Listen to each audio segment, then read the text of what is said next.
Protesters shout anti-Nazi chants after chasing alt-right blogger Jason Kessler from a news conference Sunday in Charlottesville, Virginia.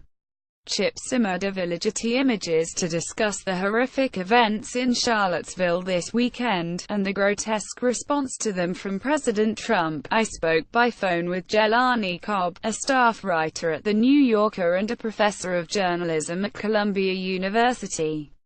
During the course of our conversation, which has been edited and condensed for clarity, we discussed whether neo-Nazi and neo-Confederate should be used interchangeably, what Woodrow Wilson has in common with Donald Trump, and why Republican condemnation of Trump's response should get anyone too optimistic about the future of the GOP.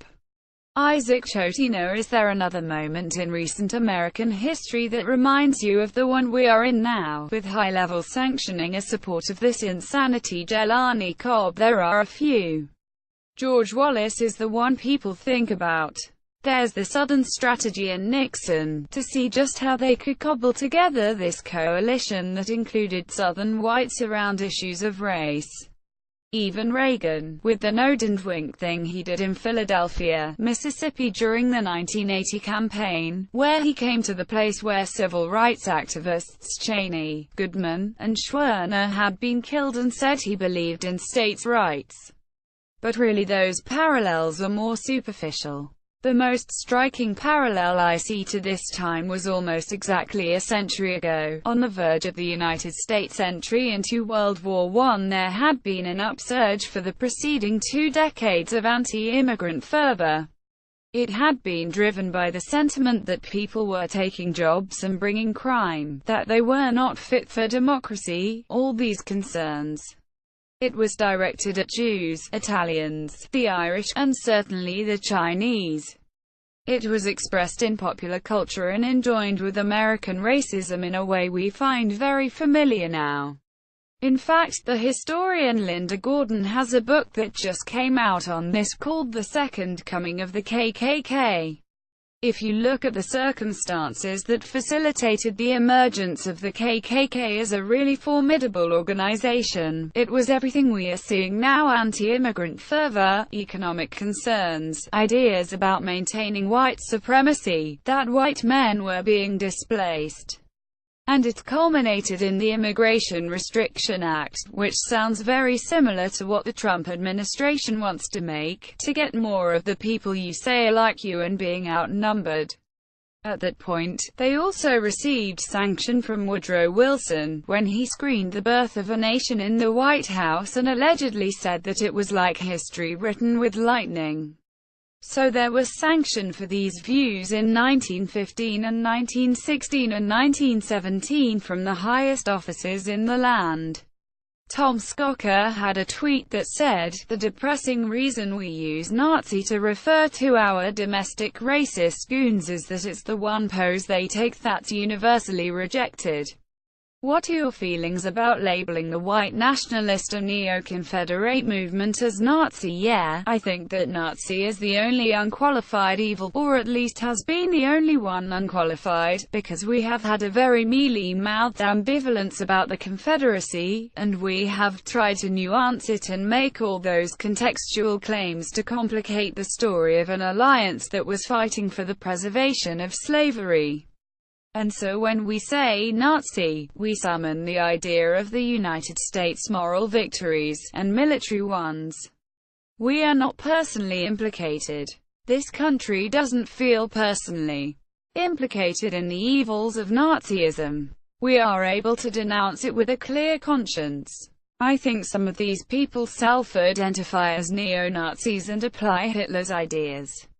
There are various references, not to mention, of course, to the swastika. So that's part of why it comes up. I also think part of the confusion around terms is partly because people were inclined to use the euphemism alt-right. The catch-all is white supremacy, but there are various elements of it. Do you think it is valuable and misleading to use neo-Nazi and neo-Confederate interchangeably? Here's why I think it's useful to talk about them in conjunction. The one good thing that has come out of this is that it has demolished the arguments about the Confederacy being about heritage, not hate. If that's the case, then why Nazi and skinhead movements? Why do these movements internationally fly the Confederate flag if there is no connection? The other thing that I think about, historically, is that there is that nexus. Hitler established a committee to study Jim Crow laws and see if they were applicable to the policies they wanted to enact towards Jews in Germany. There is a book that just came out about this by James Q. Whitman called Hitler's American Model. There were legislative connections between Jim Crow and Nazi policies toward Jews. How do you think people on the left reacted to this demonstration? Before this weekend, there had been one school of thought that said, ignore them, they just want attention. I think that at one point it was prudent to ignore those movements, because they were looking for counter-protests for attention. We are past that point now. What we saw this weekend was a debut.